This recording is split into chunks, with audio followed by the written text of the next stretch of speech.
Can we see if the table mic is on?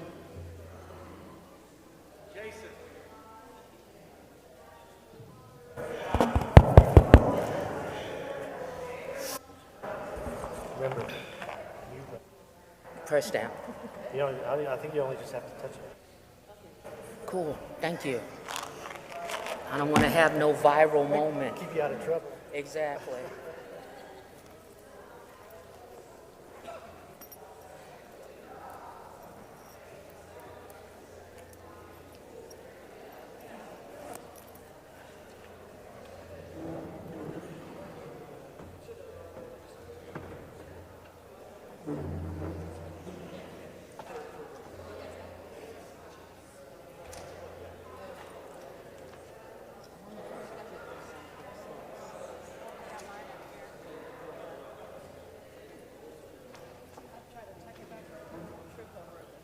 Yeah.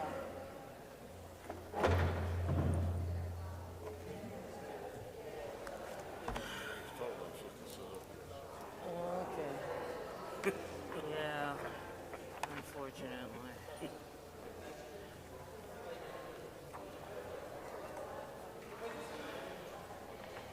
Everybody complaining about being cold. I'm not cold. Feels good to me. Actually, I'm a little warm right now.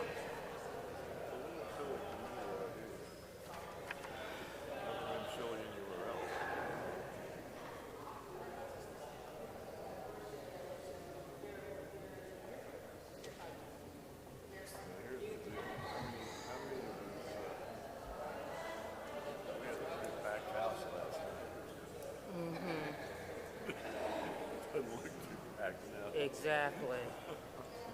And it'll probably be even less folks in here by the time it's time for worship. If last regional assembly was any indication. Yeah, I heard somebody. When I was walking past, going to lunch, I heard him say something about that. Leaving after the business. Yeah, plenty of people are.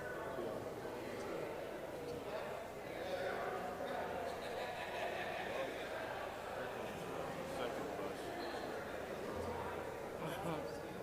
It's always saying our church, well, that late bus hadn't gotten. Just another reminder, as people are coming in, for just the business meeting only, we're asking for voting delegates to sit in the nave and for non-voting members to join us in the transepts.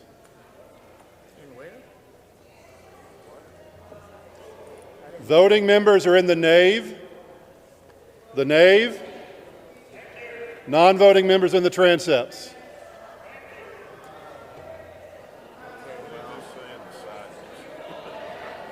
I still don't understand what that was about. Me either. All I got was voting and non-voting. Whatever else was said, I missed.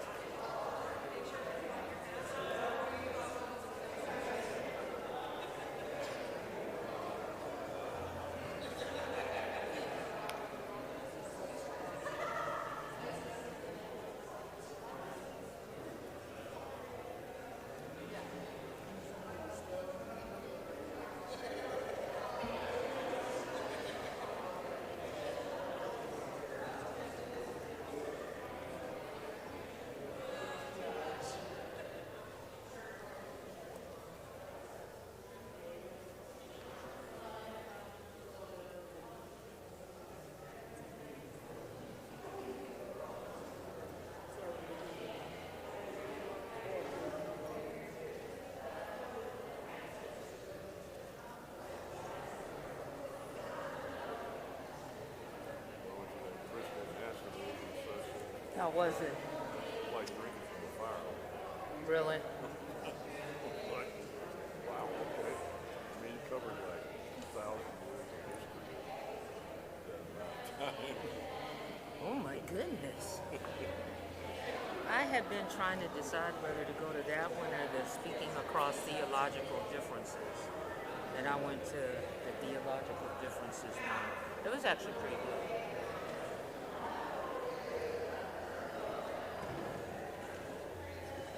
I feel like that's what I'm doing a lot in CPE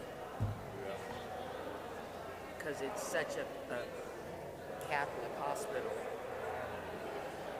Yeah, I looked at that one, but I decided to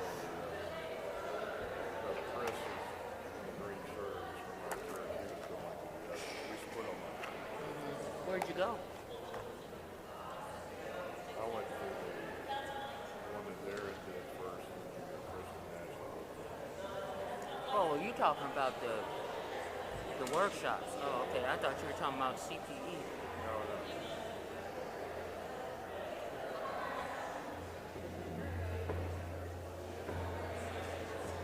I'm sorry.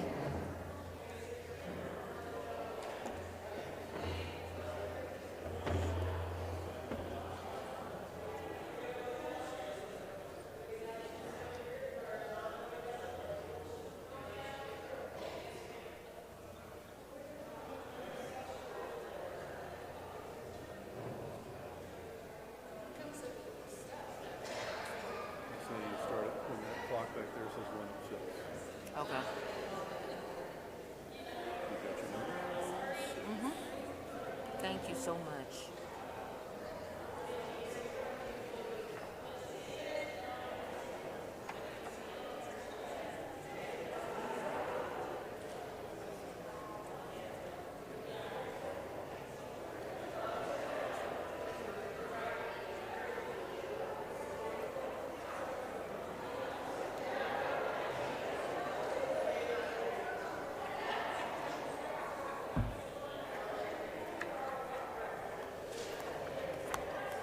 So I'm saying all of this too, right?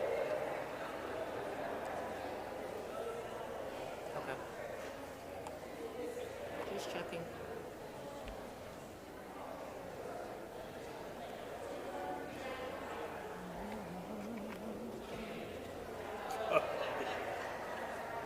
Did he say king? Yeah, that's Superman's retreat.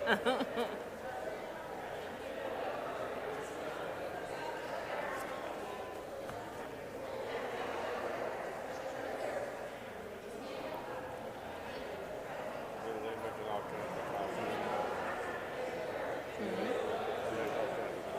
Oh.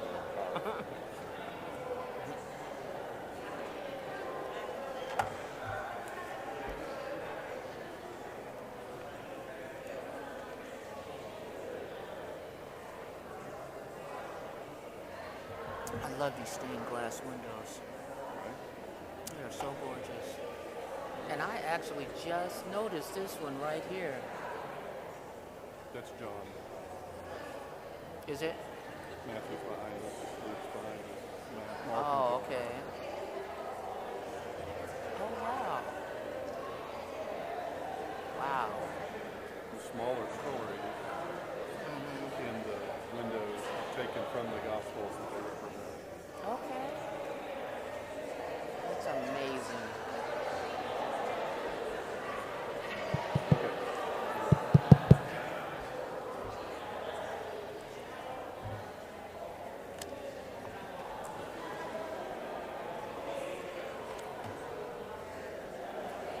Good afternoon. How'd that go? Clap once if you can hear me. Yeah. You do the thing with camp. It's in the, Tracy's got the instructions. What are we talking about? The voting online. Oh, okay. Oh, now you're on. Okay. Good afternoon. I'm Reverend Tracy Anderson Teato, and that is really loud. It's not really loud up there. Can you hear me? Yes, I can hear you. I'm the regional moderator for the Christian Church in the Southwest. It is 1:08 p.m., and I am calling this meeting to order. I would like to greet everyone, all of the participants in this assembly. I would like to thank our host church, First Christian Church Amarillo, Thank you so, so much for the amazing, wonderful job that you have done hosting this assembly. The only thing that could have made it better is that if you had given me someone to guide me around this church. Because I have not been doing a thing but getting lost since Thursday, and every time I turn around, someone is saying, "Are you lost?" So, thank you all so very much. Thank you for the wonderful lunch, and thank you to Bright Divinity School again for providing the lunch. I would also like to thank the regional staff for all of the hard work that they put in to make this event come off.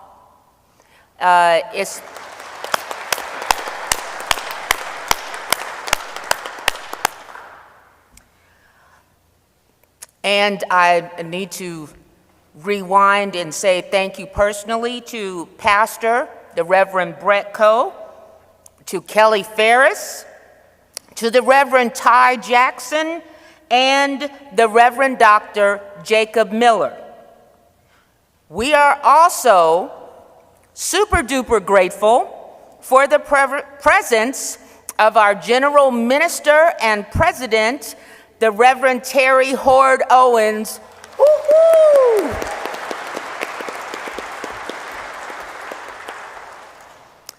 I'd like to say thank you to the Coastal Plains area for their generous contribution to this assembly. And now, I would just like to say a couple of words. As I said this morning in the workshop, I will try and keep this brief. It's hard to believe that it has been 4 years since I was asked to serve as the moderator-elect of the region. We were in the throes of the pandemic, and the regional assembly had to be held primarily online. At the time, our great friend Andy Brink was the moderator, and I was happy to be sitting next to him and learning from him. But after only a year, Andy had to step away due to unforeseen health circumstances, and I ended up stepping into the moderator role much earlier than any of us, least of all me, expected. And right here, I would like to interject that I owe a great deal of thanks to the Reverend Andy for basically holding my hand through all of this. I don't think I'd be able to be sitting up here without his guidance and support.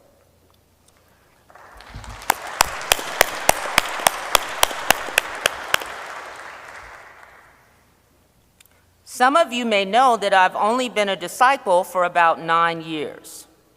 And this position has afforded me the opportunity to learn so much about being a disciple in the largest region of our denomination. Not only that, I have been blessed to work alongside the bestest, and yes, I know that's not a word, the bestest and hardest working people ever. As I step down, an elder, Danny Housewright, becomes the regional moderator. I want to say thank you for the privilege of allowing me to be in this position. The theme of this assembly is, as we know, faithful steps forward. And if y'all will indulge me for just another moment, I'd like to share a prayer by Pixie Lighthorse called Honoring Leadership, because I consider us all to be leaders, and I found this prayer to be very encouraging. Thank you for this holy day that is rising. We are nervous, but we can step up. We have reservations, but we have your support. Sponsor our causes when we find a good way. For the sake of our precious short lives, make leaders of us, because after all, we are here. We are all ears. Guide us to study the chemistry lesson for living from our hearts and allowing the ripple to flow out and into our communities. Teach us the right messages. Give us the foresight to understand the consequences of our works and actions. Help us with our confidence. Drench us in your abundant fragrances and drape us in ferns and forest mosses so that we may know the pleasure and joy of setting verdant examples. Muddy our shoes so that those in our footsteps leave behind perfection in favor of adventure and the exploration of new ways. Let us not show up as stoic, humorless presences to those learning and watching, but allow them to see us in our humble states and able to turn difficult situations around on a dime when that's what's called for. Help us to do the best we can and make the best of challenging situations. Help us to put our hearts on the line. Hold our hands as we unfurl our teacher's wings. Unleash the songs in our hearts and carry our melodies over the mountaintops and through the snaking rivers, cleansing and opening those who hear them. We know that open hearts are what heal the world. So let us open, open, open.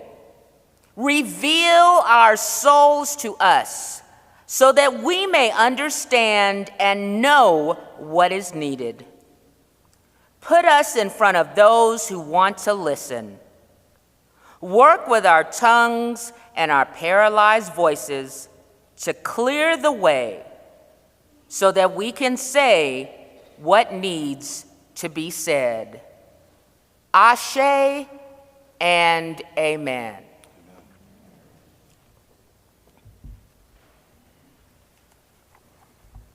A word about voting. Each Christian church in the Southwest congregation can appoint two voting representatives.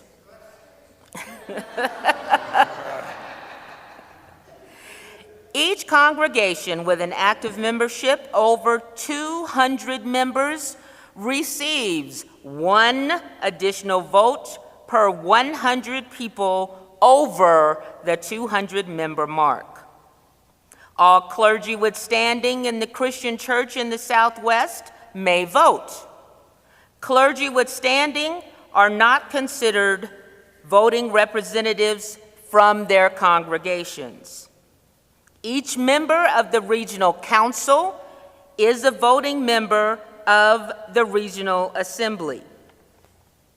Each voting member is allocated only one vote per person, even though they may qualify for that vote by more than one means. One vote. So a person may be a minister with standing and be one of two persons at assembly from their church. However, they have only one vote. We do trust that only those persons qualified to vote will vote, because we don't want to have any kind of fraudulence.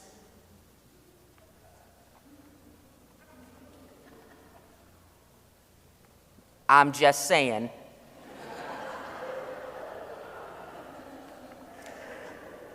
Finally, we have persons who are participating remotely through Zoom and we ask you to vote using the chat feature of the Zoom app. This includes voting representatives from our remote site locations in Temple Belton and Greater Houston. Our first order of business is the minutes. You have the minutes from the 2022 Regional Assembly. Are there any corrections? Please go to one of the two microphones on either side of the seating area to make corrections.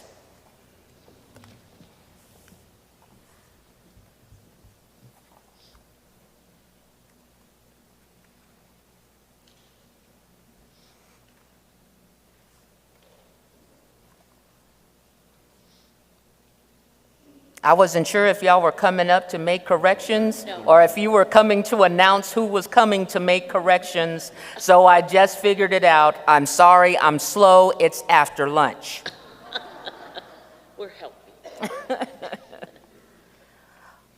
Okay, so I'm going to call the vote to accept the minutes as printed. All in favor, say yes. All opposed, say no. Any abstentions? Hearing none, We're waiting for nothing. Oh, I'm sorry.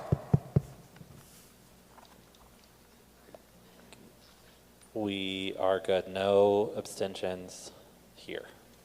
We're good. Okay. Hearing no reasons, the yeas have it, and the minutes are accepted as presented.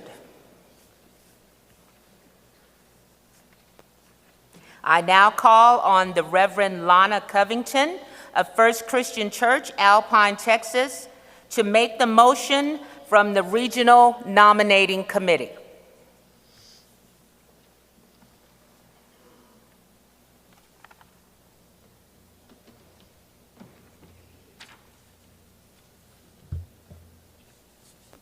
First, let me give you a list of the nominating committee.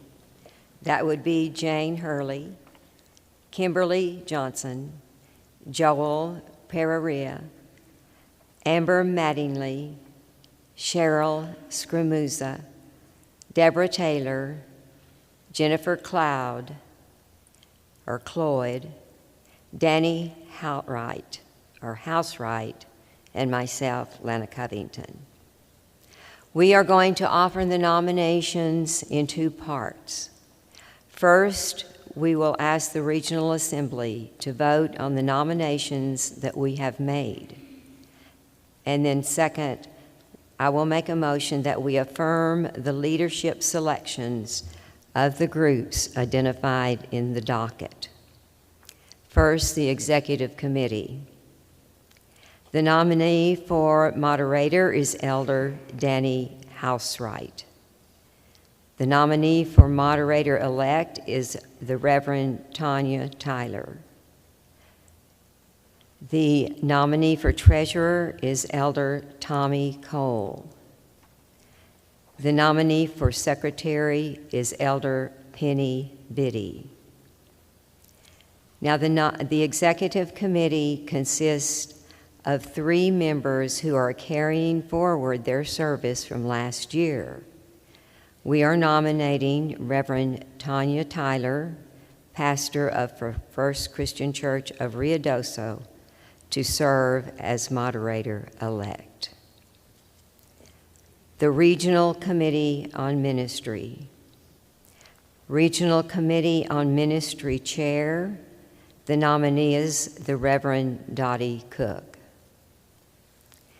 The members at large are nominee Reverend Dawn Rizognol, Reverend Tracy Anderson, and Elder Patricia Maples.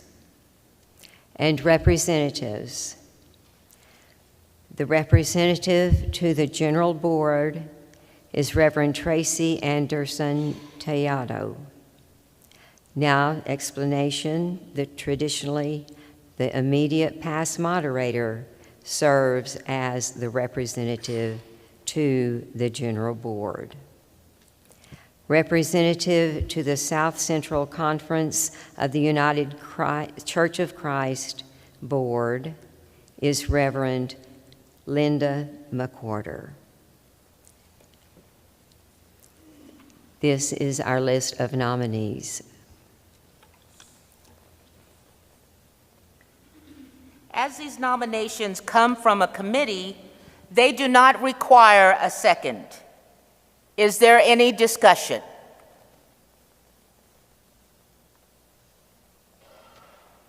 Only that elder committee is Reverend committee. I'll write it down. Thank you.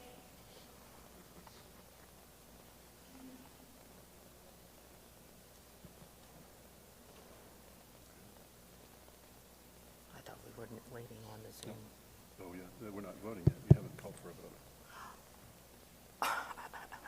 Okay. I would like to, seeing as how there is no discussion, I would like to call for the vote. All in favor of the officers who have been named, say yes. Yes. All opposed, say no. Are there any abstentions?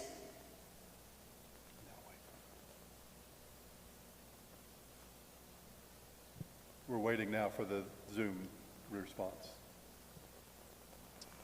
And while we're waiting, I'm hearing Jeopardy music in my head. Do, do, do, do. There is a unanimous yes online. Thank you very much.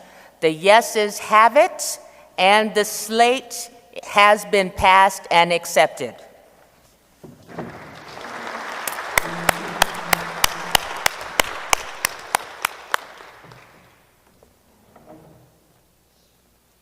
Now the motion that we affirm the leadership selections I'm sorry, I got ahead of myself. The second part is that we will make a motion that we affirm the leadership selections of the groups identified in the docket.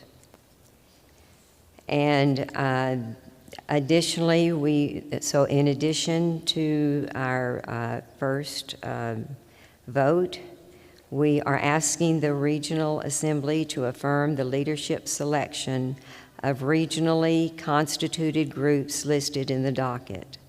This affirmation allows there to be a documented connection between those leadership groups and the region, which could be important for insurance purposes.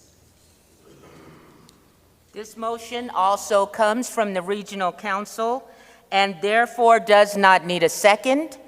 Is there any discussion?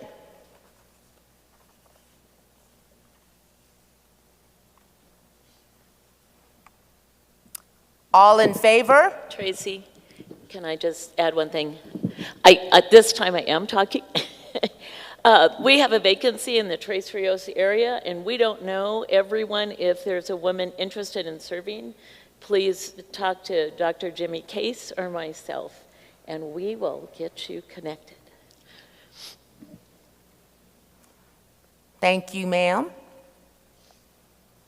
Returning to the vote, all in favor say yes. Yes. All opposed, no. Abstentions? There's a unanimous affirmation online. Thank you. That being the case,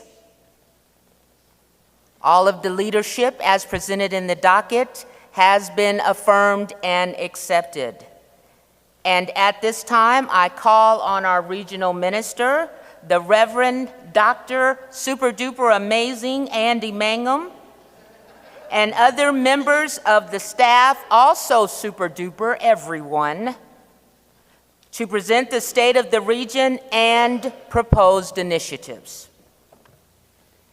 Thank you, Tracy. I want to say thank you to you and to the other executive committee members. Thank you to Lana Covington.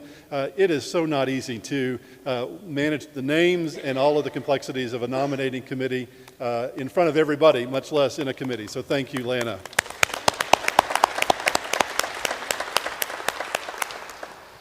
A little over a few months after the last regional assembly, I was called down to Temple and Belton for what I thought was a church business meeting. The two churches were both without pastors. One of them had called an interim, the other one had not. Both of those churches recognized that their futures as congregations probably did not include the buildings that they currently occupied. And so I was prepared in my head to talk about things as exciting as ministerial searches and building moves. But they were doing it together, and so when disciples get together, some good things happen. We were talking about nuts and bolts. There were refreshments. We knew where the restrooms were. But somewhere in the middle of the conversation, unprompted by anything, one of the lay leaders said, "This part of Texas needs a disciple's presence." And somebody else said, "Why? Why does this part of Texas need a disciple's presence?" I've told this story before, and I've never adequately conveyed what happened next, because the Spirit descended in a beautiful way.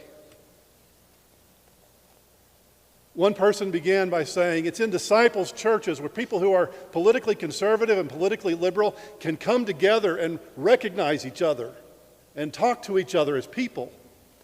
Somebody else talked about how they felt seen and heard as a full human being and not as a cog in a mechanism when they came to disciples' churches. Other people talked about friendships. Other people said it's in disciples' churches that we read the Bible for ourselves, but we don't read the Bible by ourselves. And they talked about the open table. That it is in disciples' churches that people experience what they may not ever experience in any other congregation. A place where the bread is broken and the cup is poured for everyone. They have been working since that time on the nuts and bolts, the mechanism.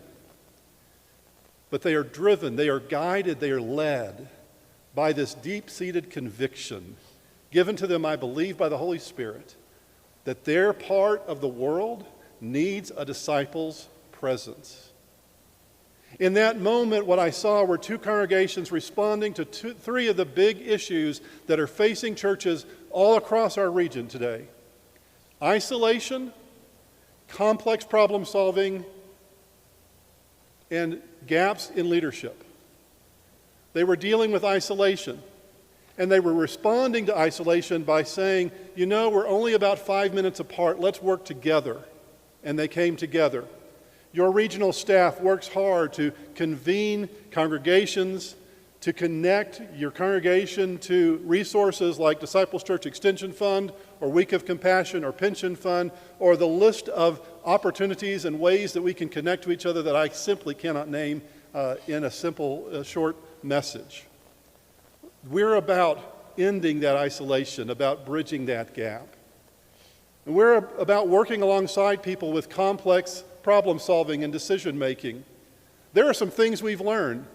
I used to think that Danny Loving Cartwright, my predecessor, said she would come into the office some days and say that she was even as long as she had done the job, she was learning how to do it all over again in the morning. And I feel that deeply.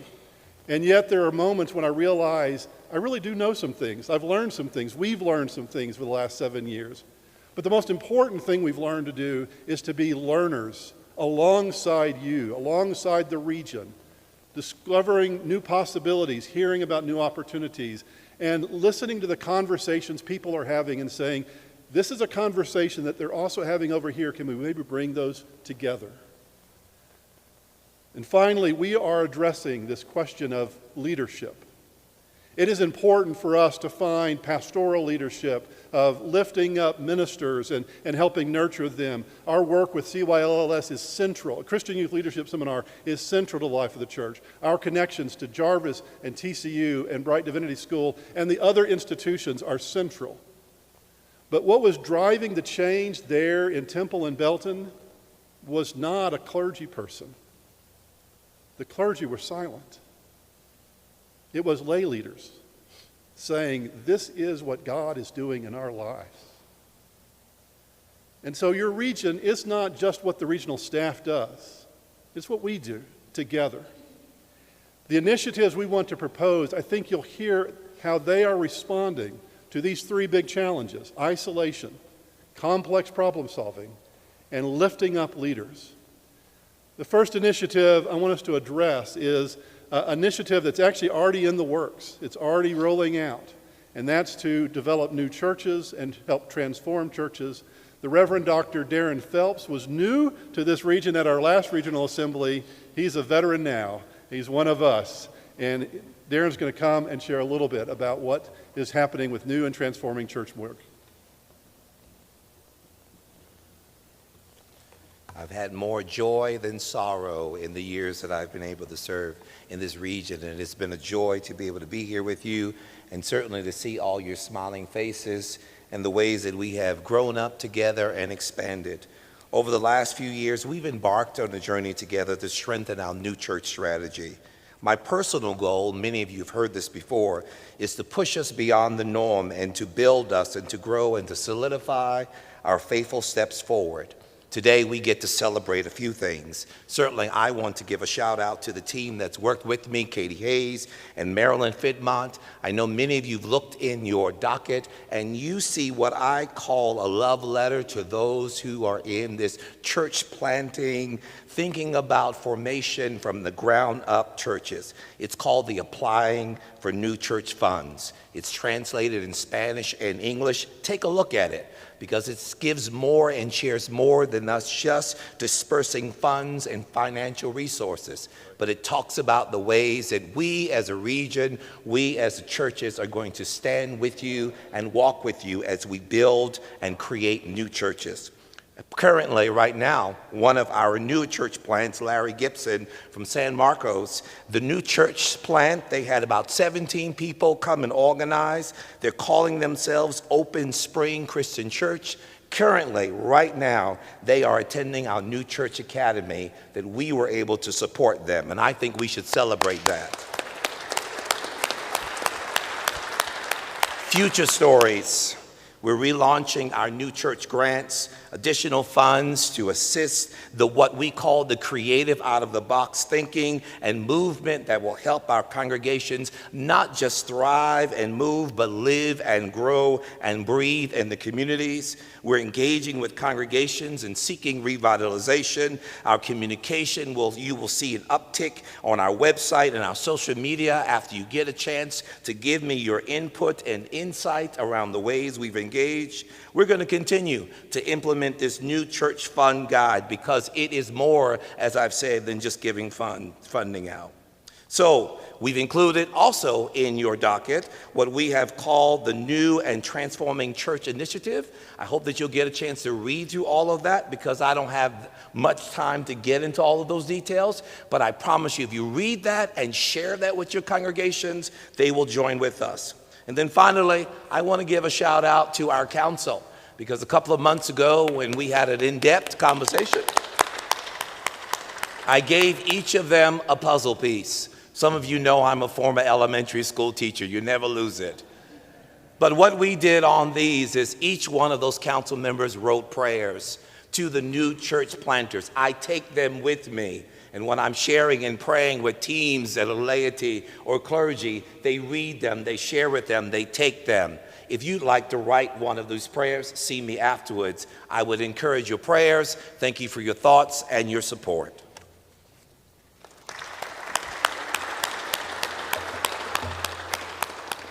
Another initiative that helps us respond to these complex situations that we're in is a move that we are going to offer through the reconciliation ministry of our church.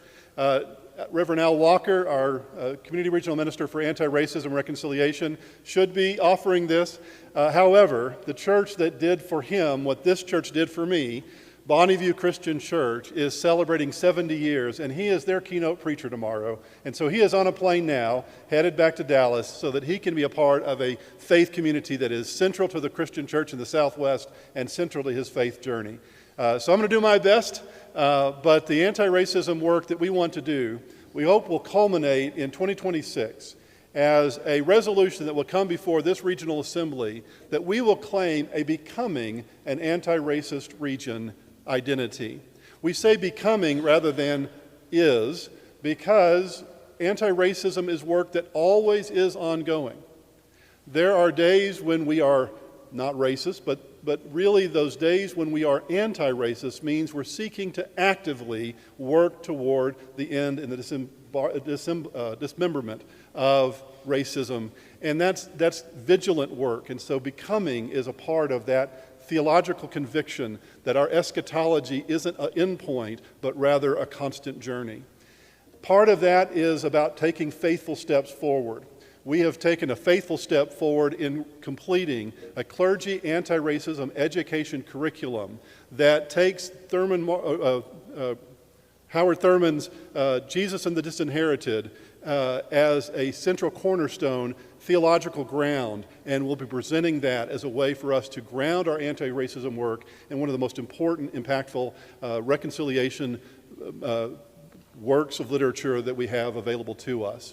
We will be creating 13 different teams throughout the region. My glasses aren't working, so I'm not going to try to read all those names, but different ones of us have been working to be certified as anti-racism, pro-reconciliation trainers, working throughout the region. We'll be cultivating teams of people to work with us and work alongside us as we provide anti-racism training, not just for ministers and not just for credentialing purposes, but for the whole church. We want to find 10 churches in this region who will raise their hand and say, we want to be becoming an anti-racist church. I have a hunch I know who's going to say that they want to be the first one on that list. I won't tell you who that is, but I'm just hunching that that's going to happen.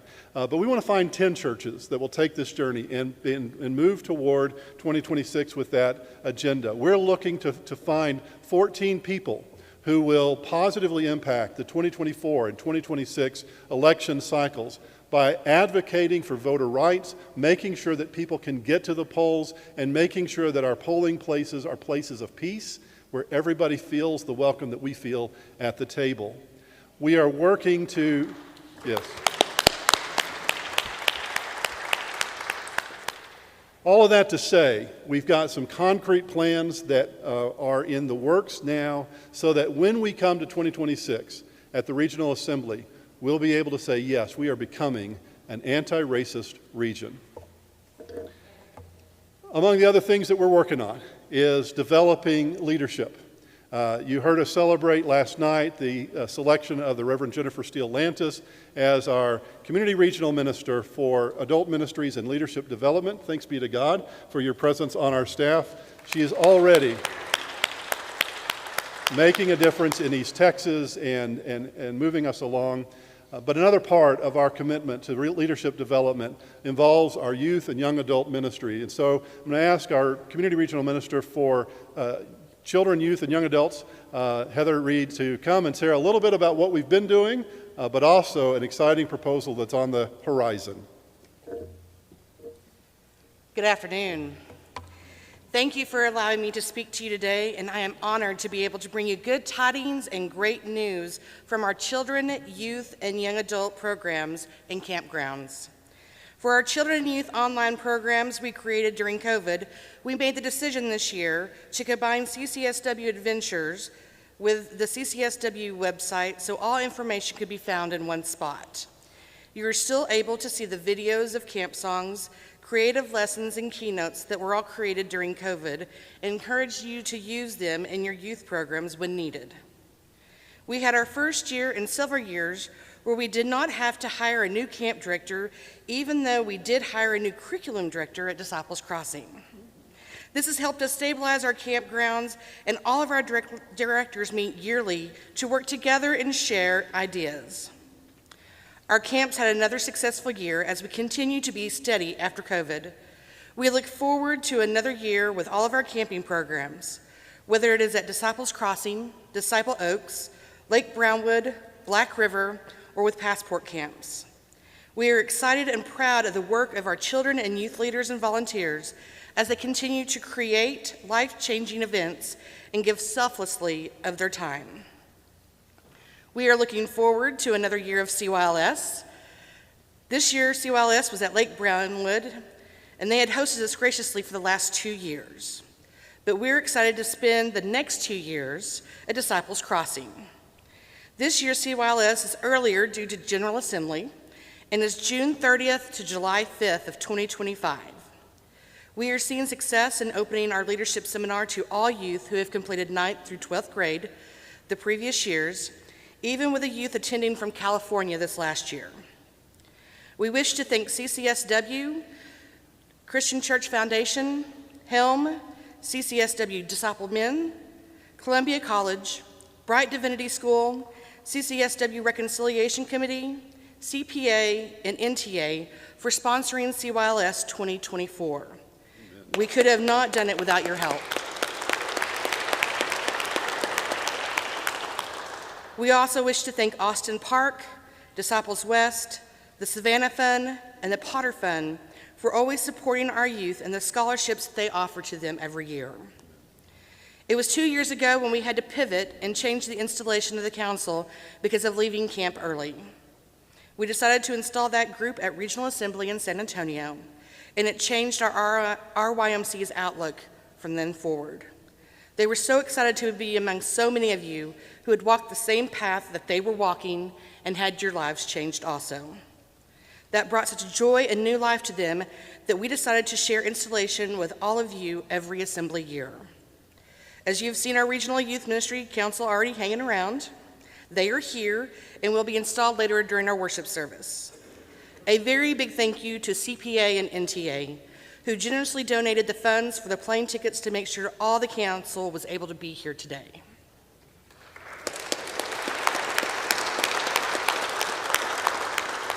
And now for some new exciting news. For our young adult programs, we have decided to offer a mission trip every 2 years for our young adults aging from 18 to 29. We're going the first week of June of 2025 to Puerto Rico in collaboration with TCU Spiritual and Religion Department, and we will be working with a Week of Compassion. We have found that young adults focus on and find extremely important service and mission experiences. This will give our young adults a chance to work hand in hand with one of our most notable and favorite programs in the DOC, rebuilding homes, working in the community gardens, and helping in their distribution centers.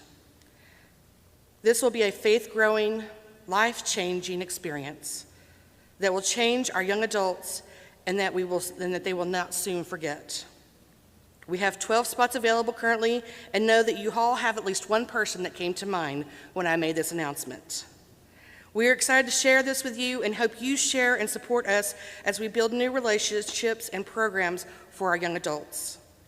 And this mission trip goes well, we hope that this will become the first of many mission trips that we plan on hosting for years to come. You can find more information on our website at ccsw.org. Thank you for your time, and we are excited about all the opportunities for our children, youth, and young adults in the new year.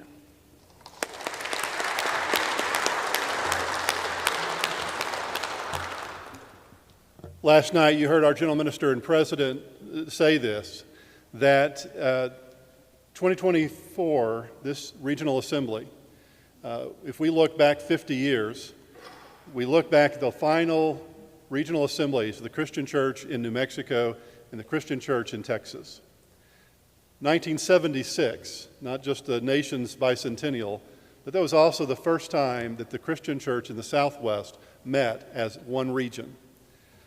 But we have been in a process for the last 10 years of truly manifesting what we pledged to do in 1976, become one region. We believe that the work to bring about racial justice will be going on for a while.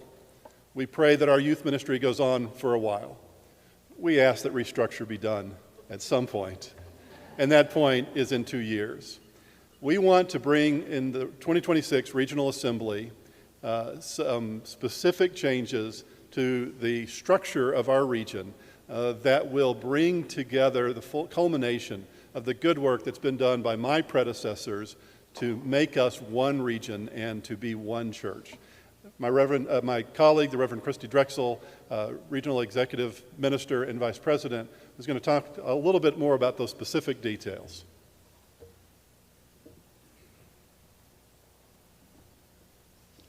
I just realized as you said those numbers, in 2026, I will say, we will also be celebrating my 50th birthday, so it'll just be a big year for all of us.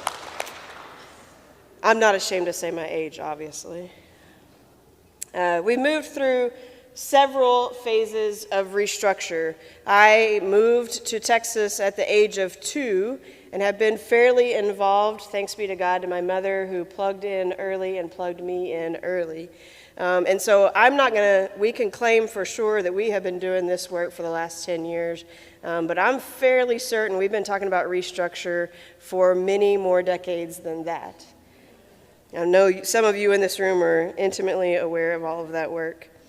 And we knew even in this last phase that we would not be able to detail out the step-by-step process that we would have to take to move towards the one region model. But the one thing that we did know, I'll say it this way, is that leadership needed to be flexible and to learn to give shape to the organic process that unfolds through regional staff's work with local leadership groups.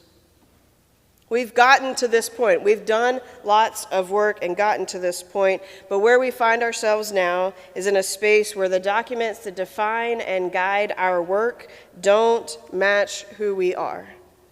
Specifically, our design, our employee handbook, which doesn't mention any of our current regional staff except for Andy Mangum.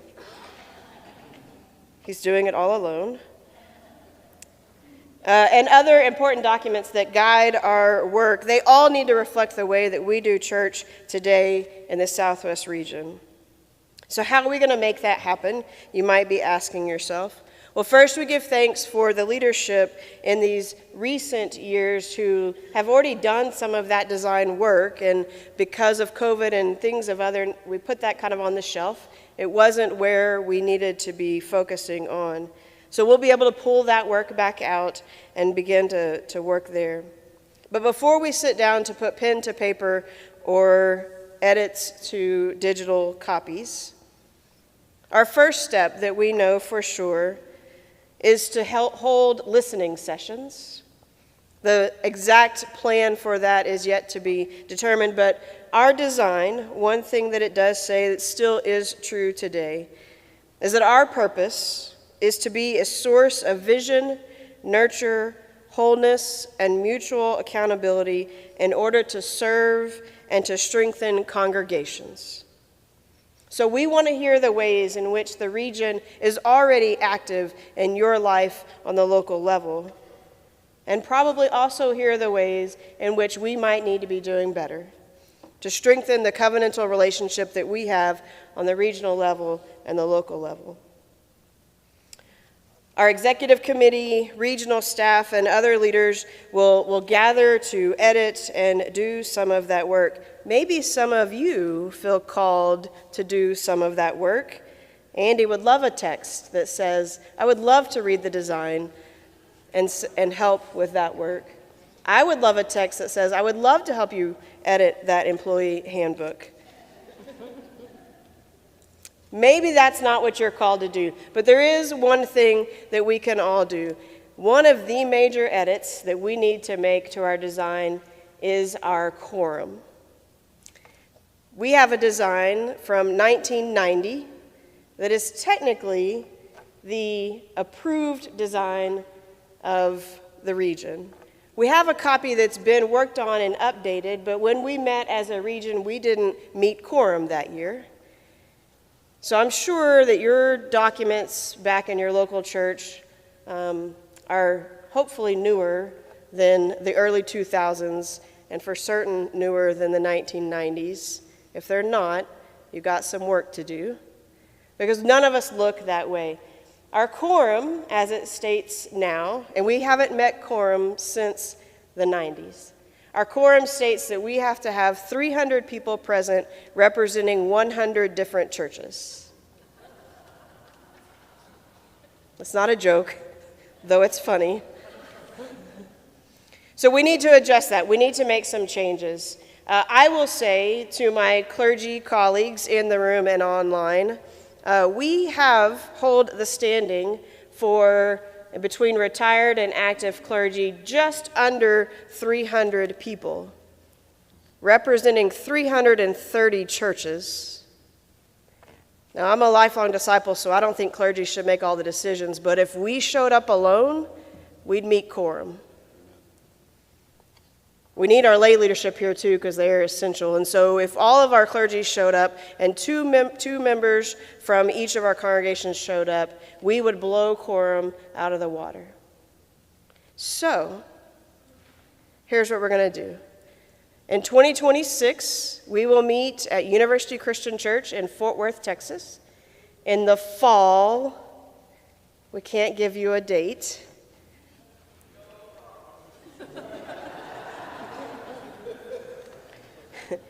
We have blocked off a couple of weekends, and as soon as TCU releases their 2026 schedule, we will push that date out to you all. But we will join in Fort Worth to not only vote on the design work and the employee handbook and all of those details that I actually like to deal with. Some of you maybe don't. But we're going to vote on these initiatives and the work that may come up that God is still doing in between now and then. And I have said, and I promise I will follow through, that I will rent a 15-passenger van, and I will drive through the Metroplex and pick up my colleagues and friends and drive them to University Christian Church so that we fill that place up. And it'll feel weird to vote on a quorum when we're meeting the quorum, to change the quorum, but we're going to do it anyways. So that we can represent, our documents can represent who we are and give us the freedom to do what God is calling us to do in the region.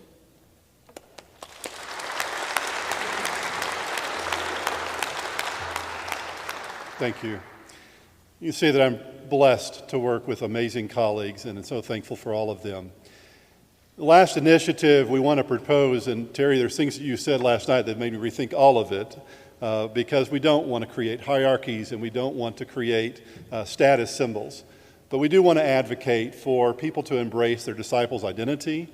And the number one way that congregant members participate in the mission of the church is through giving. Not every person can teach Sunday school. Not everybody can sing in the choir. Not everybody can lead in an office and be an officer. But the majority of people participate in the life of their local congregation through giving. And that is the way that we as congregations participate in the life of the region. The symbol of our region, you see that embroidered on so many of our shirts, is a sun either rising above the horizon or setting. We're in West Texas, so we've got to talk about the sunsets. But we know that where there is a sun that is partially hidden by the horizon, there is a full sun behind it. And so we're going to propose a full sun stewardship cycle and ask congregations to meet the full sun stewardship cycle. And we want to recognize those every year at Regional Assembly. What is the full sun? First of all, to make a commitment to participating in Disciples Mission Fund. You give that weekly. Our General Minister and President is applauding. NBA staff is applauding. Overseas ministry staff is applauding. Please give to Disciples Mission Fund. The second component of that is to give to the region. We have a particular way that we are invited to participate. This is a legacy of our area system. And we've asked in the part of restructure that congregations give to the region at or above the level that they supported their area before. And now it's time for us to say we need every church to be contributing to the region. And then there are some special day offerings. And special day offerings aren't just times for us to raise money, they're times for us to raise awareness. At Easter, to talk about the the general ministries of our church. We have an amazing general minister and president, but she is surrounded by amazing servants and ministries that need to be celebrated at Easter. Our Pentecost offering goes to support New Church, and that's an important way for us to invest in the future and declare the gospel. 50% of your Pentecost offering comes back to support New Church work in the region. We have the Thanksgiving offering that supports higher education and leadership ministries, places like TCU, Go Frogs, and Jarvis, Go Bulldogs, and Bright Divinity School, has no mascot, Go Ministers. But all of our higher education and leadership ministries matter, and that's what Helm goes for. And then, of course, my favorite special day offering, Christmas, because it supports your region. We have two special mission offerings that are essential. Week of Compassion. If you haven't heard it by now, you have heard it, you hear it now. Week of Compassion has kept our plows out of the ditch time and time again. We give thanks for them. They are our emergency relief fund. Your dollar to Week of Compassion goes farther than any dollar you can give. And Reconciliation Mission Offering is a way for us to demonstrate our commitment to being and becoming an anti-racist, pro-reconciling ministry.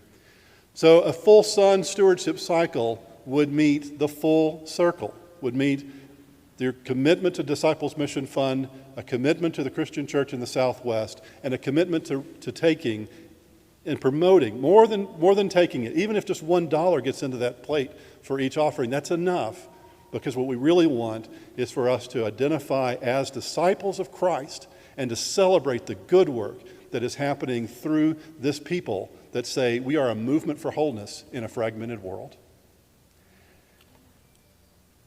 I started talking about Temple and Belton. Their folk from those churches aren't here today. They wanted to be here. In fact, they're online because they raised their hand and said, there's stuff going on in our community that we can't leave this weekend, but we want to be present. And so is there a way that we as a congregation can be a host site in this part of Texas? And we said, yes, let's figure out how to do that. If the question is ministry, the answer is yes, my colleague Larry Ross would say.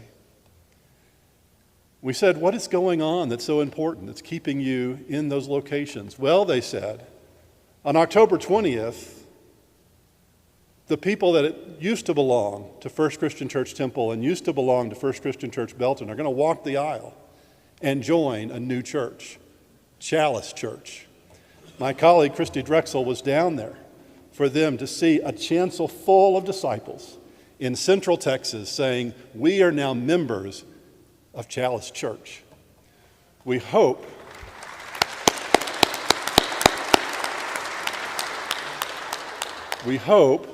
that they will be able to close on the last of the two buildings that they need to sell and have the resources they need to find a new location and to form a new church. It is not a merger of two existing congregations. Two congregations will conclude, and one new church with a new PIN number and a new registration in our yearbook will be formed. Thanks be to God.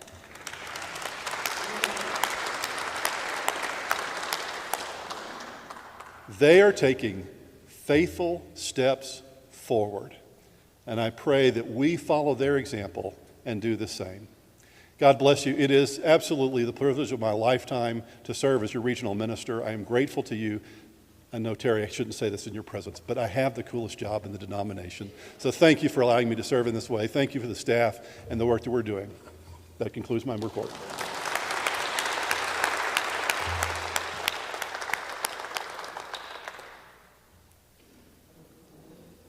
Thank you, Andy, and thank you to all the members of the regional staff for sharing with us those wonderful initiatives. I only have two things to say. Christy, the 15-pack van, I'm not sure how far south it's going, but you can scoop me up if you feel like it. And Heather, it's 18 to 29, right? Okay, well, I'm celebrating the 28th anniversary of my 29th birthday.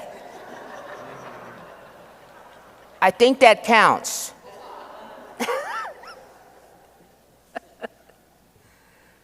And now on to the next order of business. Elder Tommy Cole, our regional treasurer, could not be with us today because of some personal health concerns that came up earlier this week. So we pray for Tommy in his absence, and we call on Reverend Christy Dreschel, the regional executive minister and vice president, to present the budget. Thank you. I was speaking with Tommy earlier today, and he wishes he was here with us. He's joining online, so I'm sure he'll edit what I say in the chat back there with Nathaniel. But you have a detailed budget in your docket. We are going to be showing kind of a highlight overview.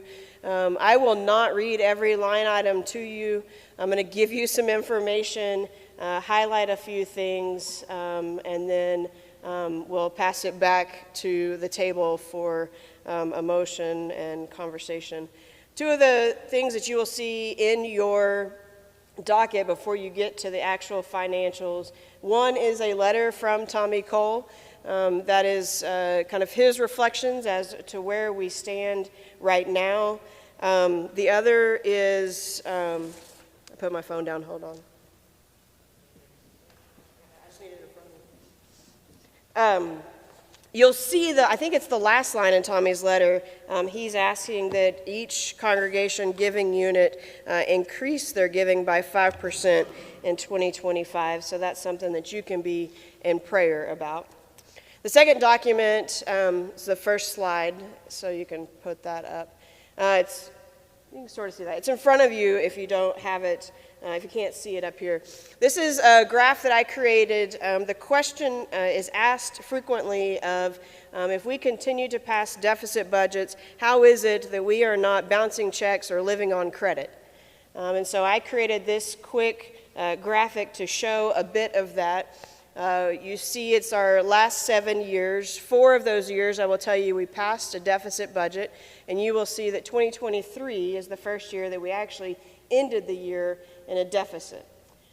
We will most likely, unless God intervenes in some miraculous ways in 2024, in a deficit as well. But you will see there just a quick overview of what we had income-wise as well as expenses, and what we ended up. The smaller numbers at the top, those are going to reflect because we were still working out of just simply the regional budget. When you see the numbers start to balloon a bit, that's when we started moving into this latest phase of restructure with the additional staff and gifts coming in from the areas.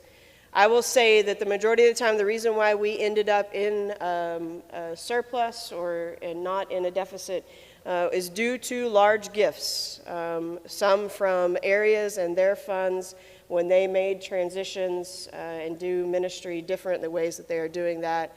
Others are sales of property. We do our best to make sure that funds go from when churches cease their physical ministry and turn into a legacy ministry for those dollars to come into new church. But sometimes those funds are needed in a different place, and so we have done that there. So these are just kind of a highlight here to show you where we are. Here's the 2025 budget. Your copy that you have in your docket is up to date as of the financials for August. I asked Treasury Services to do me a favor and put a pedal to the metal and get us our September financials before today, and they were able to do that. So what is up here would be the financials through year-to-date, currently September of this year. So that third column is more up to date. It's got a month's extra income and expense than what you have there in your docket. Again, not going to highlight all of these. Hold on, go back one more, sorry. But you will see these are our income is broken up into a few different slides just because of the different paths that we have and opportunities. So Disciples Mission Fund, Christmas offering, blessing boxes, and then direct contributions. I'll just say for just a minute that direct contributions, the majority of those, overwhelming majority of those, come from congregations. We have a handful of individuals that give, but that might be something, a push that you might be seeing some in the future for individuals to give directly to the region as well. All right, there we go, part 2. You'll see here designated income, and then we start to get into our investment income. I have, to let you know as far as the investment income, we have accounts with DCEF, with Church Extension, as well as with the foundation. And Tommy and I met as recently as even just last week with John Goebel, Vice President of Treasury Services, to figure out how we can best move some of that DCEF funds around that they help us manage. And so we're doing our best to keep that income, interest income, up as high as we can. And for those of you who don't know, Church Extension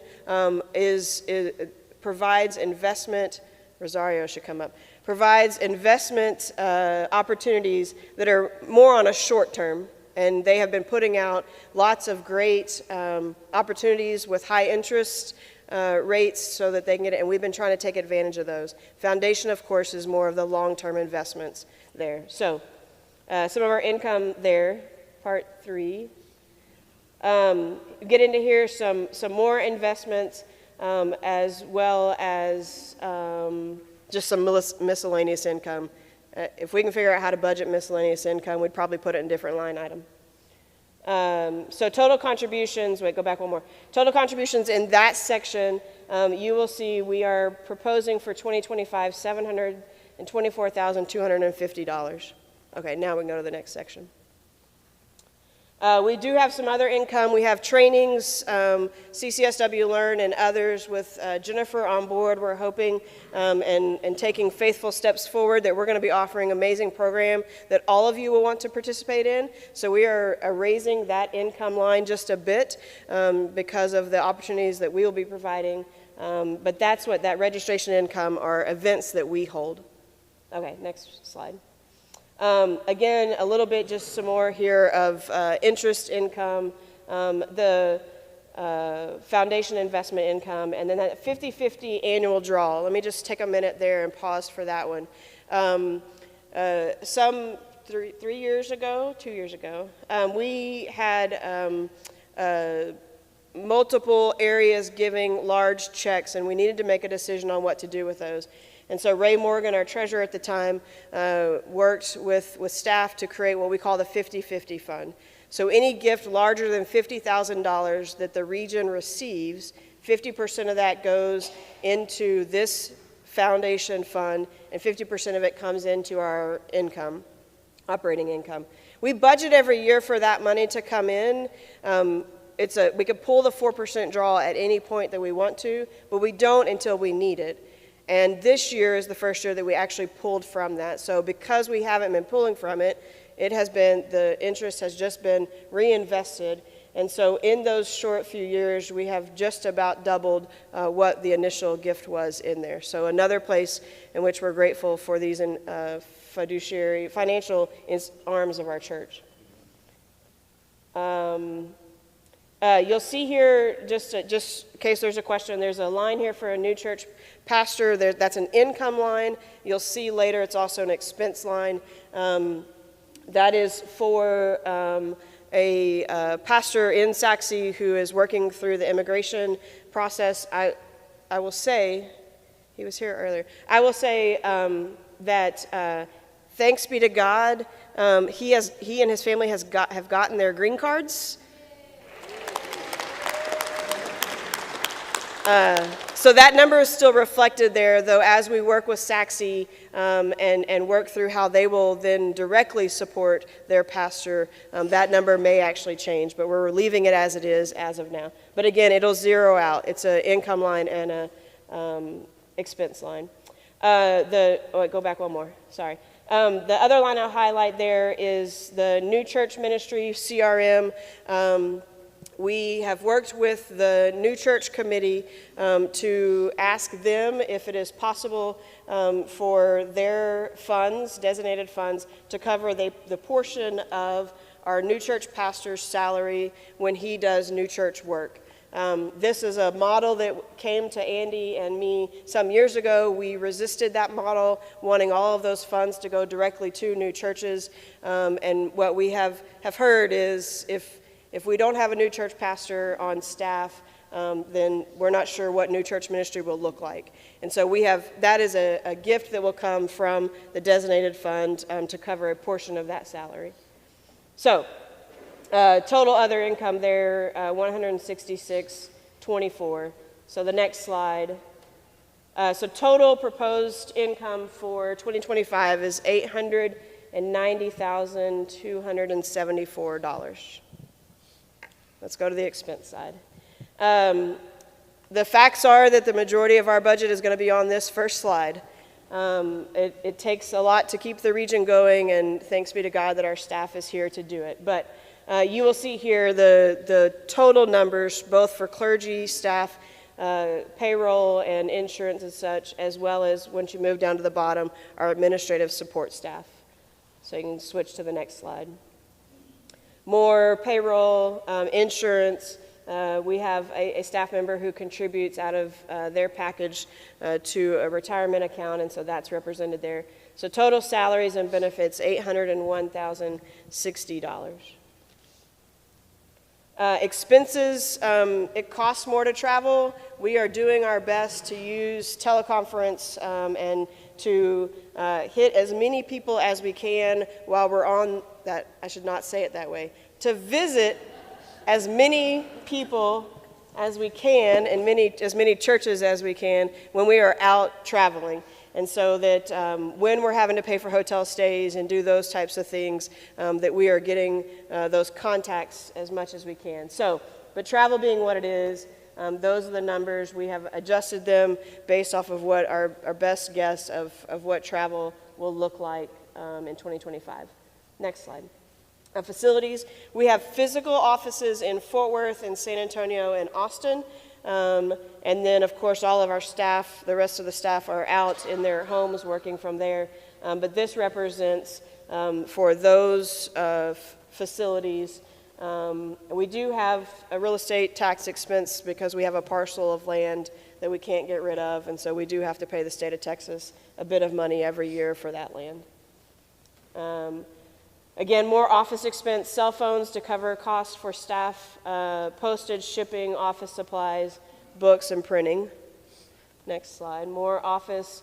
Yearbook assessment, that line item comes from the general church. That's our portion to make the yearbook happen, Alex happen. And so that number comes from the general church. As well as the College of Regional Ministry dues. That's what we pay for Andy to be able to be a part of the College of Regional Ministers, for him there. Next slide. Christmas offering promotion. This is a number that comes from the general church for our portion to make the Christmas offering happen. And so those numbers are set and is our portion, our share of making that happen. Miscellaneous expense, again, hard to budget, but if we could actually name that, we'd have a different line item for it. So total office expenses there, $35,000. Next slide, please. Computer-related expense. We do our best to replace 2 computers a year. That fluctuates a bit depending on if a new staff person is coming on board and how old some of our other staff computers are. But so that, the computer equipment there, that's to purchase 2 a year. Those other line items there are for us to be able to use Dropbox and Zoom and Microsoft Office and all of those things that we need to use to be able to do that work. Next slide, please. Accounting services, like I said, we use Treasury Services, so that dollar amount comes from them and for what we pay. And I will just say that we could not pay someone on our own staff to do that work for that dollar amount, and that also gets us taken care of any audits or reviews that need to be done. So I will not go as far to say to John Goble, charge us whatever you want to charge us, but that's okay when they need to raise it because we have a lot of, our accounting system is very complicated.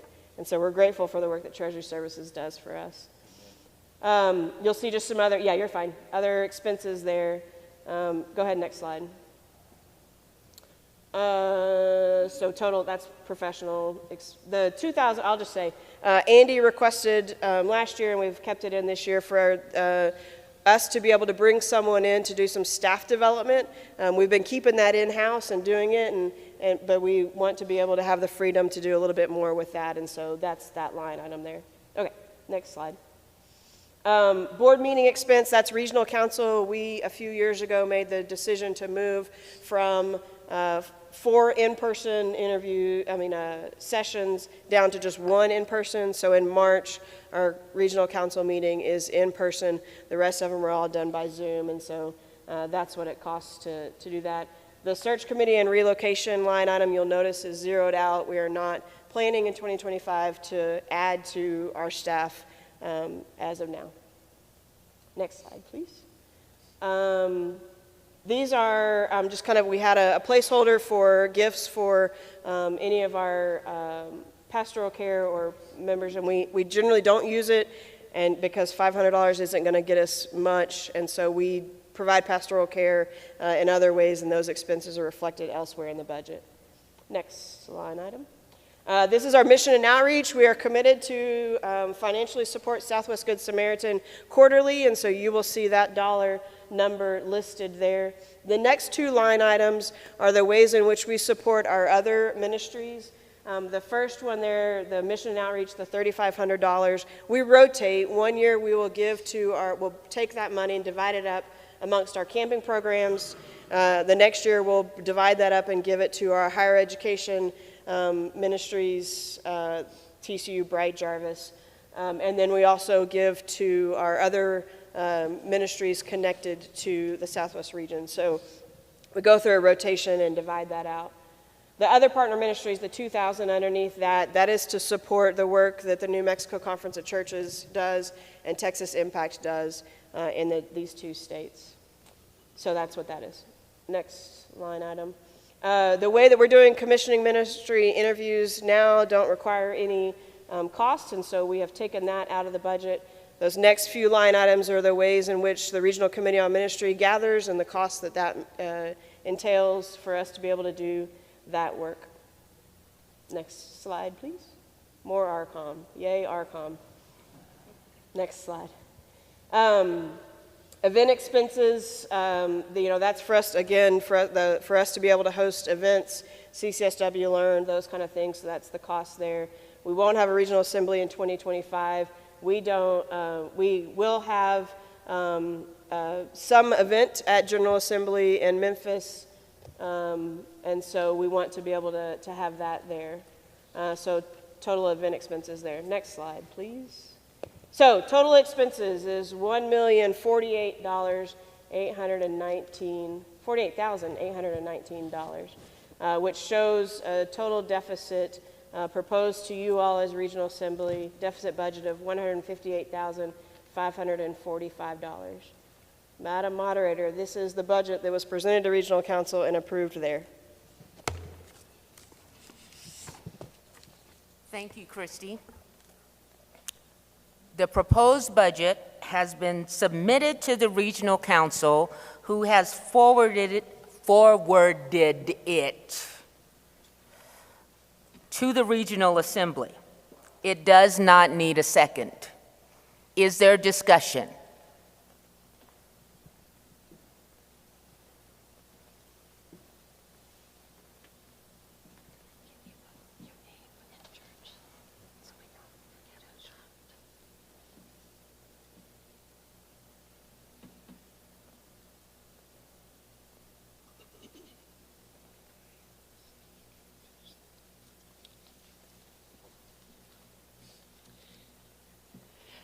My name is Deborah Morgan Stokes from Midway Hills Christian Church, and I would like to make an amendment to the budget to add $16,550 to our personnel budget, and if I get a second, I will explain where that number comes from.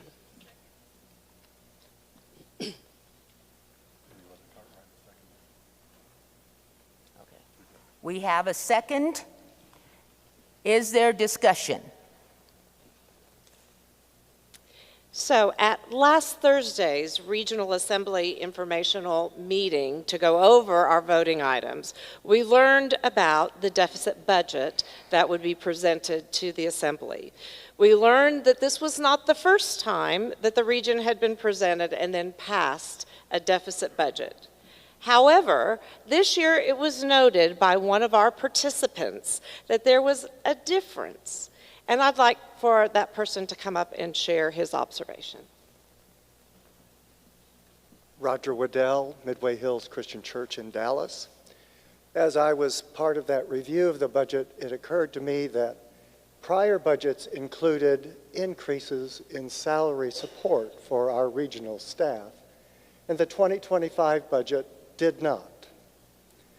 In further discussion, we found that in most years, the regional staff have received salary increases, but not above 3% a year. So we all experience what has happened in the last 5 years. That means our regional staff have taken salary cuts. So it began the conversation about how we might address that. Therefore, we would like to add the amount of $16,550, representing a 3% cost of living increase for 2025 to the budget for all our regional staff except for the regional minister and president, whose letter of call exempts him from COLA discussions since he is involved with the annual budget personnel formation. Thank you. We now have an amendment to the budget up for to decide whether or not to pass or not pass that. Does anyone have any more discussion concerning this amendment?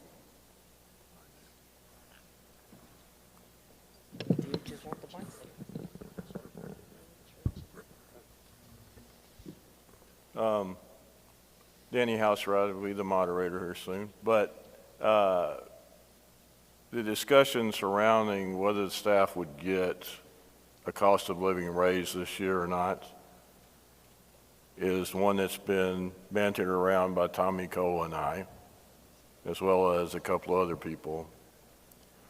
With the way our situation has worked in the past few years, as you noted from Christie's really excellent chart before, there were several years where the region passed the budget, it was a deficit, but it got covered, right? We have now started the process of deficits that are not getting covered.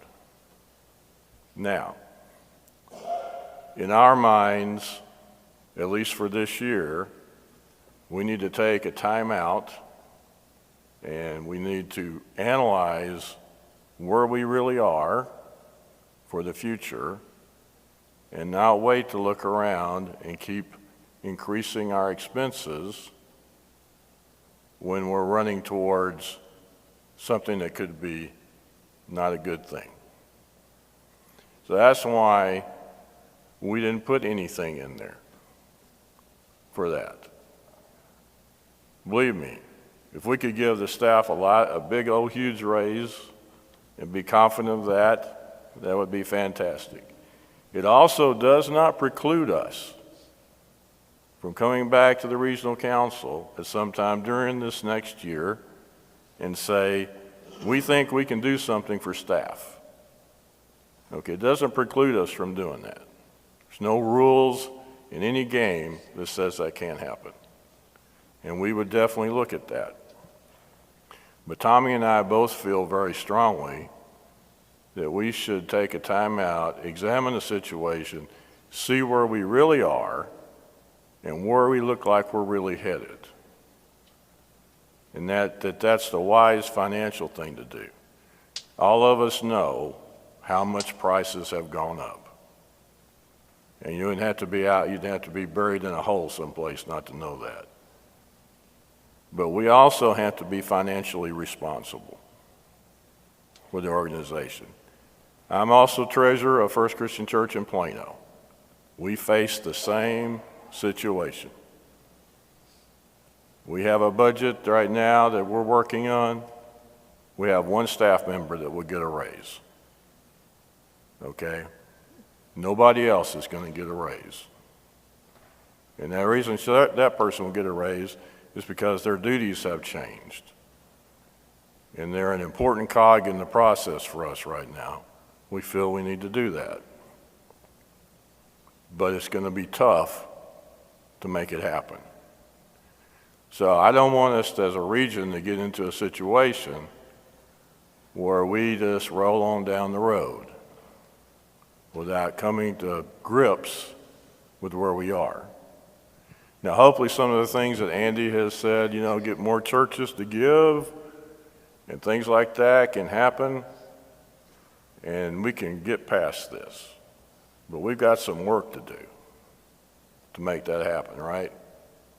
How many of you have people in your churches who don't care a rip about the region, right? If you said, we want to give more money to the region, what are they going to tell you?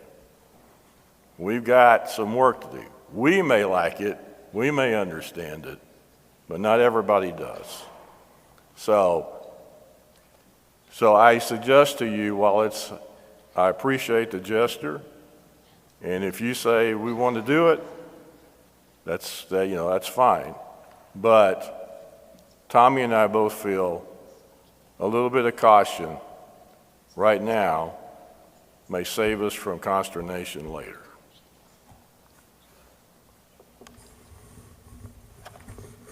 Point of order was just raised.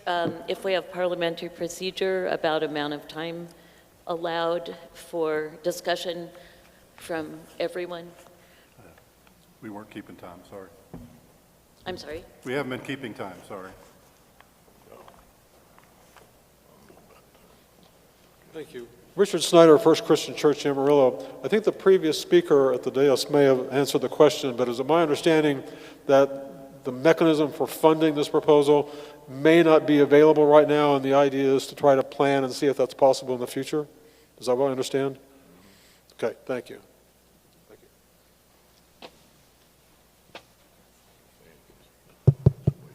We have a question here online. Okay. The question is from Lori Hunt asking, does the proposed amendment increase also allow for increases in the pension and insurance costs that may come with the increased salary?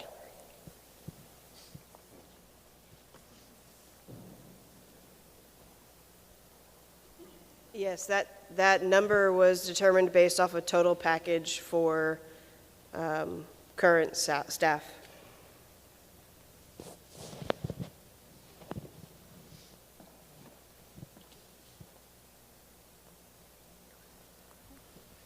My name is Nathan Higginbotham from Cypress Creek Christian Church in Spring, Texas.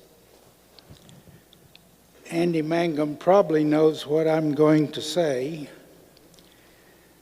Look at your actual Christmas offering in 2022, back on page whatever it is in your budget here.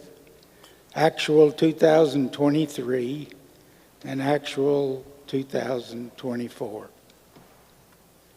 You will get $17,667. I think it's imperative on us, you've heard Andy talk about this, we get every dollar that each of us donates to the Christmas offering right back into our region. And look how much we've gone down in just 2 years. I encourage and challenge each of us here to donate to the Christmas offering, spread the word that And so many people that I talk to, they have no idea that 50% of, 100% of every dollar that's taken up in the general church offering comes back to this region. So I plead with you to continue to advertise it, publicize it, and point that out. If you care for this region at all, donate to the Christmas offering. Thank you very much.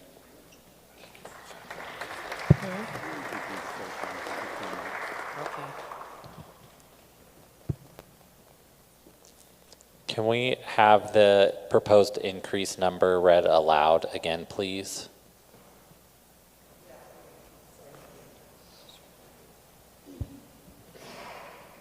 I realize I need to be more distinct. 1,616,550. $16,550. Some people thought it was more than that, so just 16550.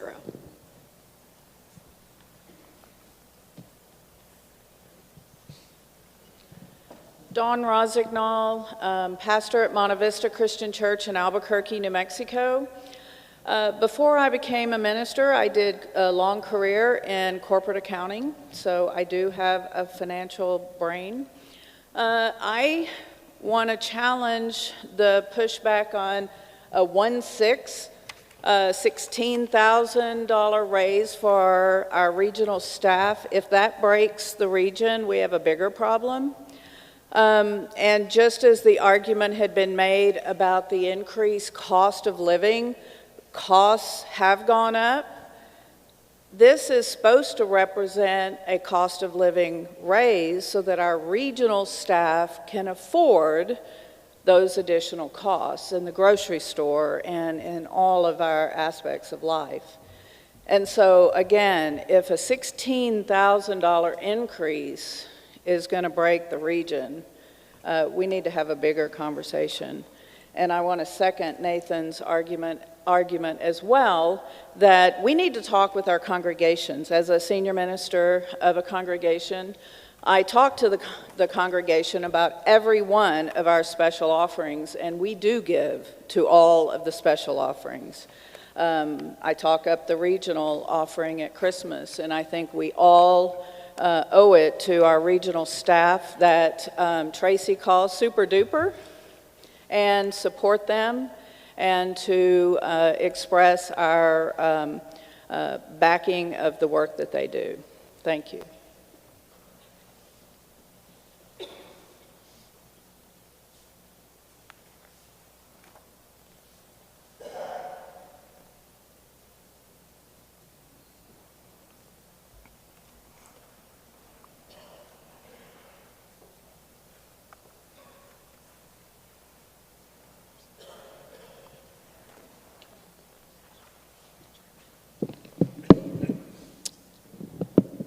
Too short. Tim Fancher, South Hills Christian Church, Fort Worth. I am not a math wizard, but I do have a calculator. $16,550. Is that the correct amount? 300 churches in our region, is that correct?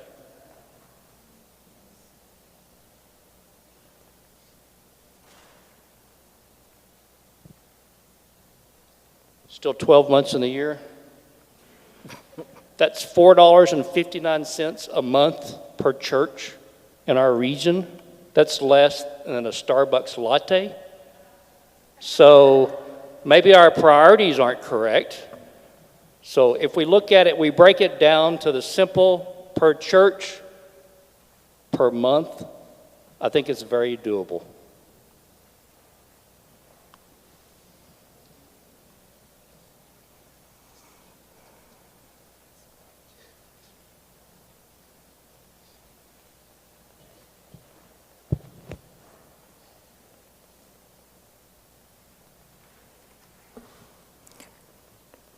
Is there any more points of discussion, either in person or online, concerning this amendment? Another point of order. Are people who are not voters allowed to speak? Yes. If they choose to, just to make that clear.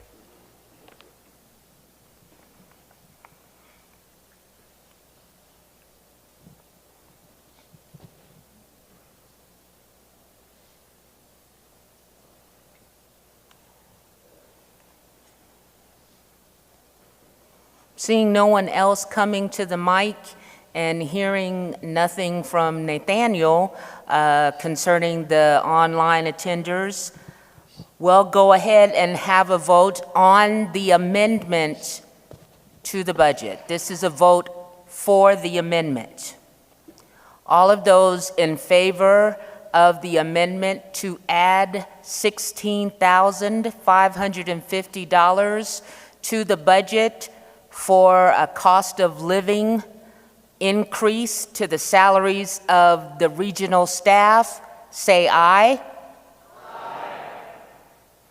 Those opposed, say no. Are there any abstentions? I abstain.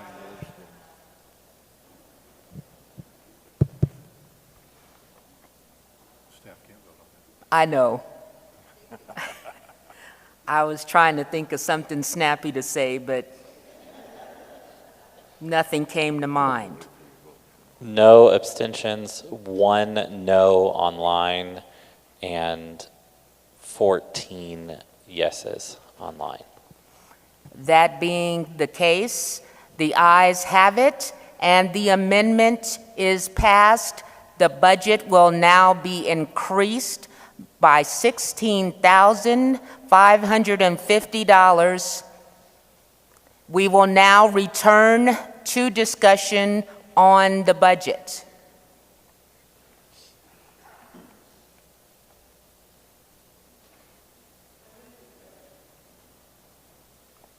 I'm sorry? Linda Morgan says we move to vote on the question. Okay. Is there a second? You have somebody coming to the mic. You had somebody coming to the mic. Oh. Go ahead. Tiff Williams, Senior Pastor, Rush Creek Christian Church in Arlington. What is the plan to cover the deficit? Cash flow plan.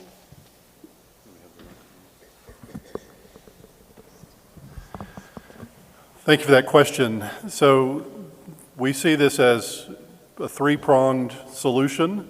Part one you've heard us talk about is that we want to increase encouragement of stewardship.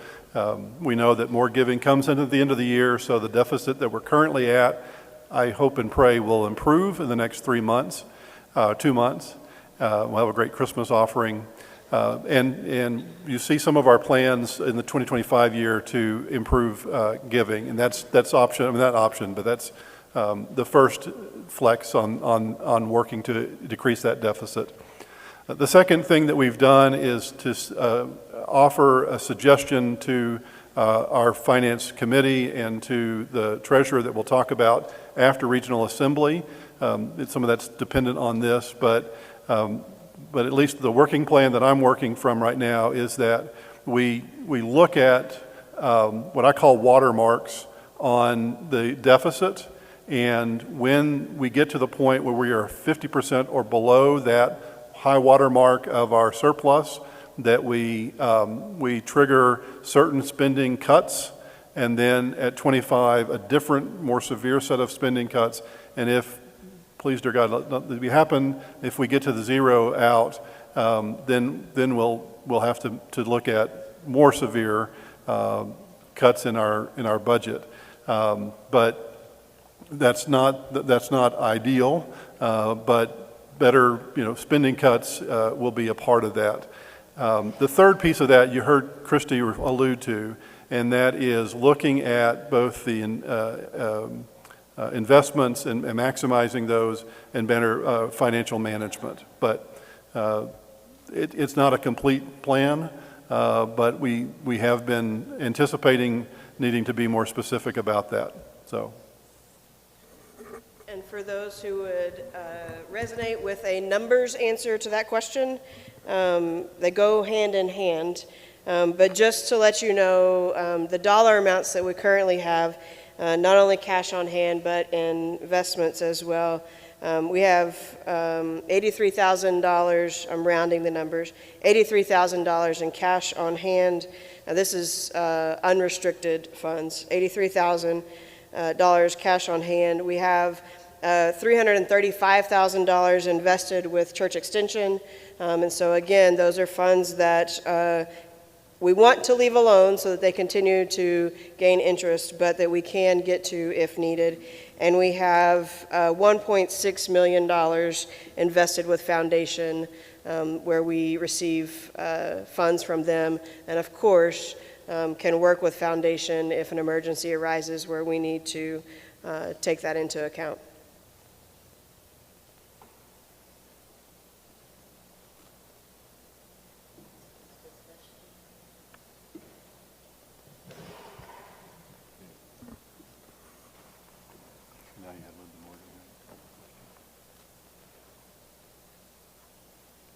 Can I get someone to call the question? Okay, well, don't hesitate. With regards to the budget, all those in favor of the 2025 budget, say aye. Aye. All those opposed, say no. Any abstentions? Yes. I was going to.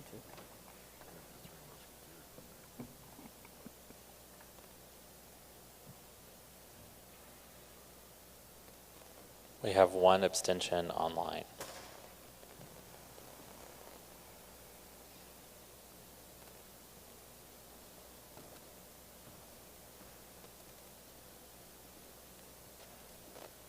And Are we waiting for the rest of the online vote? All the remaining votes are yes. That being the case, the ayes have it, and the budget for the 2025 year has passed.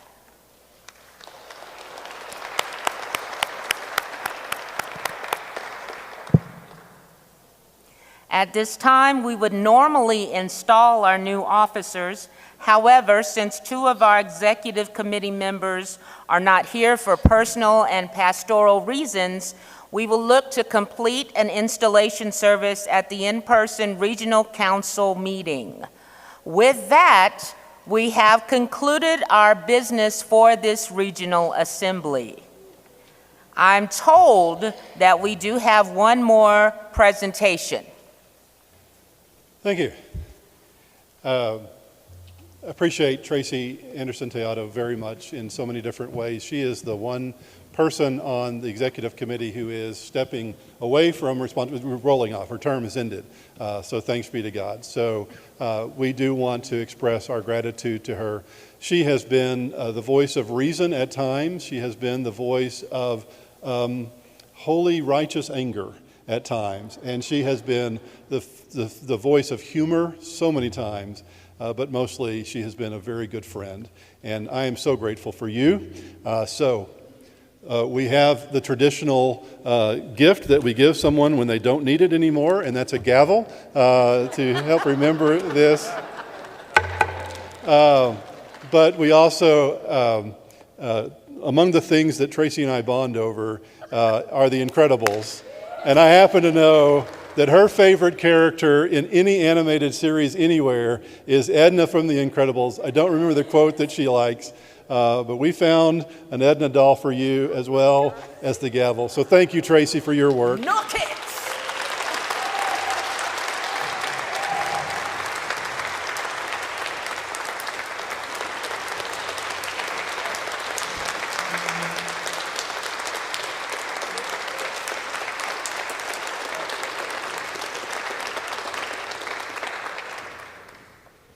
Friends, we are 30 minutes over time right now, so good discussion. Thank you for that discussion.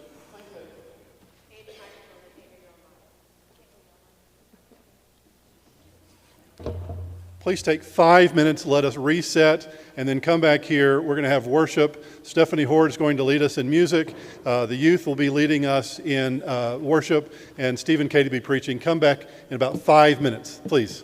Can I ask the people from the Tres Rios area to gather up here to take a picture? So that'll only give you 2 minutes to go to the... And if you entered the DCEF raffle, Rosario needs to see you up here.